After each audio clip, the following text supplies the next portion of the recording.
Hello, Mr. Moore. So today I'm going to be doing my presentation on John Wayne Gacy. So let's begin with the stories of John Wayne Gacy. Um, let's start with who he was. So basically, he was born in March 17th, 1942 in Norwood Township, Illinois, Chicago. He was very well known for his sociability, and he grew up being very liked by the people in his town and very trusted. And then he was also the town's clown at children's parties, um, and in general. A lot of people thought he was very funny. So yeah. And then he was a very odd kid growing up. He got multiple charges very early on. So what took place? A lot took place in his crimes.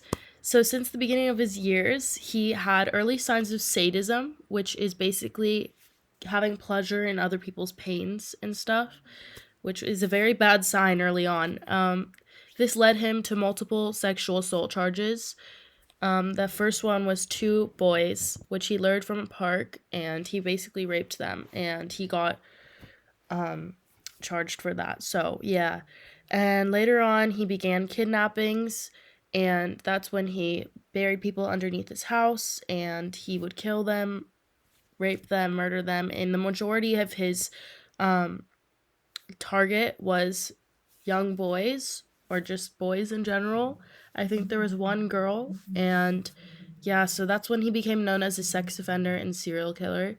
From what the authorities knew and found, he was guilty of 33 murders, which were found underneath his house.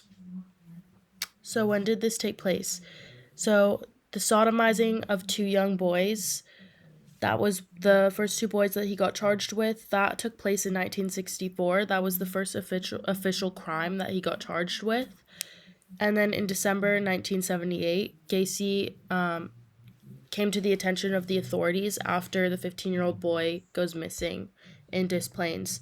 And basically after this, the police began a huge search on Gacy, and they followed him everywhere. They communicated with him a lot to the point where he became friends with some of them.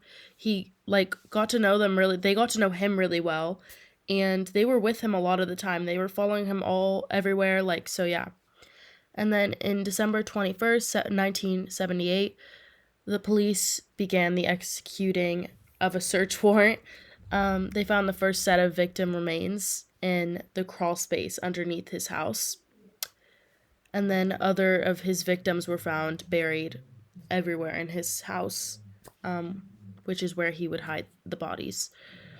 So he is convicted of killing 33 young men and boys, which made him one of the most popular and known serial killers in all of the United States. So where did this take place? Gacy committed all of his murders inside of his ranch-style house in Norwood Park Township, Chicago.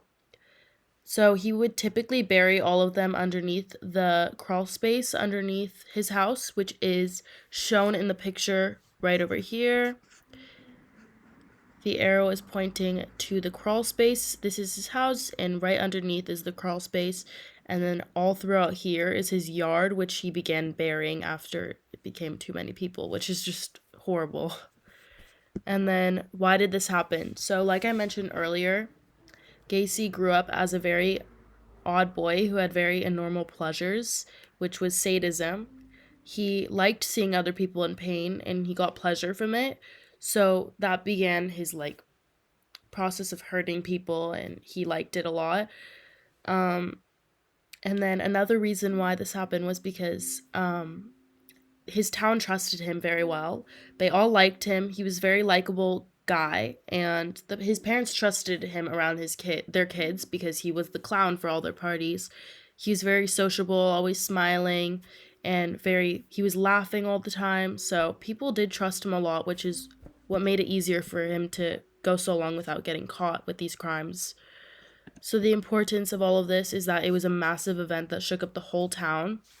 Many of the kids went missing, and it affected many families, obviously, and their friends. It also changed the way people thought about their kids around adults. People couldn't trust people who seemed so nice and stuff. It was shocking to see the effect that it had on families and society as a whole, and this made people very fearful in general with their kids. A lot of people stayed at home after this. Obviously, it was a horrible event that took place, and it was very memorable. A lot of people still know him to this day for being one of the most notorious and horrible serial killers. And yeah, so this is my works cited. Thank you so much for listening to my presentation.